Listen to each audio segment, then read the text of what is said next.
In 1913, two brothers, Irving and Jack, started selling fur-lined raincoats under the name of Schott. Later, in 1928, Irving designed a motorcycle jacket, affectionately naming it after his favorite cigar, the Perfecto. Prior to World War II, Schott was commissioned by the United States Air Force to design a jacket tailored for high-altitude conditions in the European and Pacific theaters. This is what we will discuss today. Hey guys, it's been a minute since I last uploaded. Just been caught up with a lot of stuff, but here it is. Here's the next video. I'm gonna try and make them a little shorter so I can pump them up a little faster.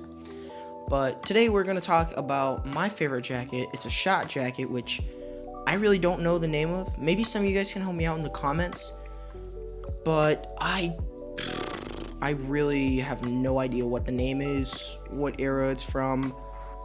From what I was told, it's a import, so it might be from Europe, but not really sure. So yeah, let's talk about it. The Schott jacket that I possess is a jacket that I've had for probably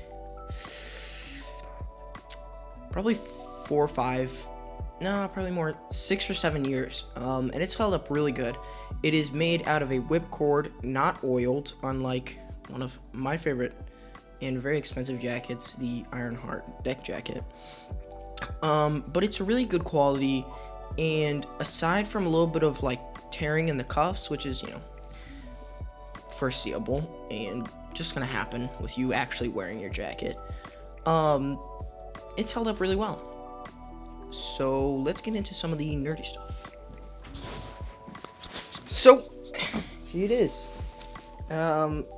My mom told me to throw up some pictures of when I had it and I was wearing it when I was younger, but they were all very embarrassing and how do I say this? I was very tubby back then. Anywho, this is the jacket. I love it so much. It is lined in a polyester fur-like material, and it's the body, like the main fabric, is a whipcord. Like I said before, it's an import, so not really sure when it was made. I've never really seen this jacket on eBay or anything like that. I've seen a similar tag. I've seen it on CPO shirts. That's pretty much it. I've seen one CPO shirt on eBay that had the same tag as this, and I really wasn't sure the era. But I don't know. We're gonna roll with it. So the outfit that I'm wearing right now is, I have some iron and resin brigade pants. There will be a video about these later. Amazing pants.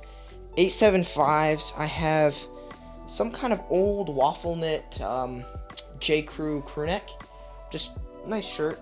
And I have obviously the jacket. Now I really like this. Sorry, I'm just looking in the mirror for a second. I really like this outfit. Sometimes I used to wear a lot of green before I was really into like the denim and jeans and heritage stuff, and a lot of times I kind of looked like, I don't know how else to say this, I looked like a salad. Don't really want to look like a salad. I looked like a leaf. Sometimes that's a vibe. I feel like here it looks pretty okay, but this jacket matches denim jeans amazingly. Almost anything does. So I have this outfit, which I really like.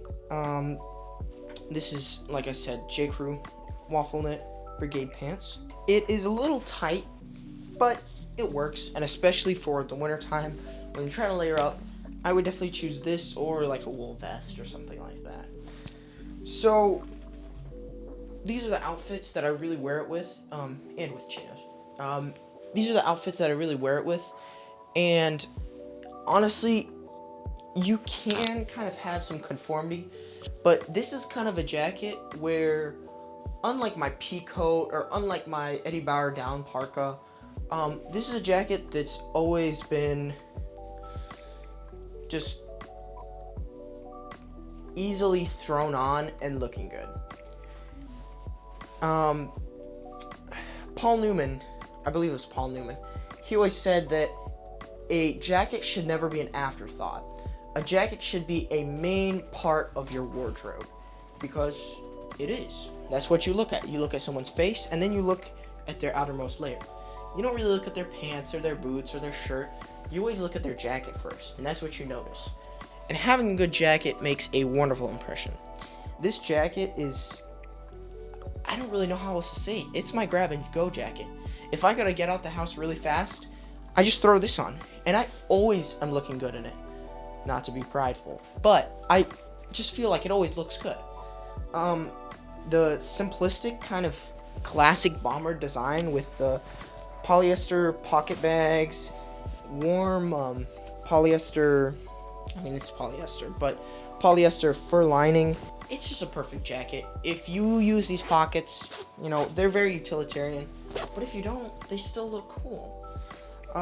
It's a very plain and simple jacket. It has no gussets, and especially with the sweater on, you can kind of tell, as Carl Morowski says, the hug test.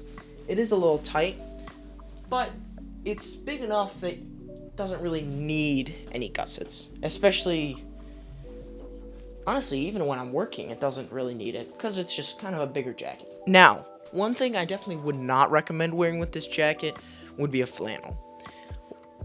It looks acceptable, but oftentimes if you have a really busy jacket, which it is a busy jacket, let's face it, it's nice, but it has a lot going on. And if you wear a busy underlayer, it kind of looks not really mismatched, it just kind of looks clown-like. It just looks too different. So I would really recommend wearing some maybe denim jeans. You can wear some weird, interesting pants. Like, these are pretty interesting, and I feel like it still kind of works. But definitely, I would go with a simple crew neck, waffle knit, or a Henley, or one of my favorite Henleys, the J. Crew vintage jersey shirt, something like that. A Henley with just 2 buttons, or even just a t-shirt, because the more you add here, the more it takes away from here. This is pretty much my perfect silhouette of a jacket. It is warm, it looks good, it's a generous fit, but it's not too generous, not ridiculously generous, and I would generally say this is my perfect jacket.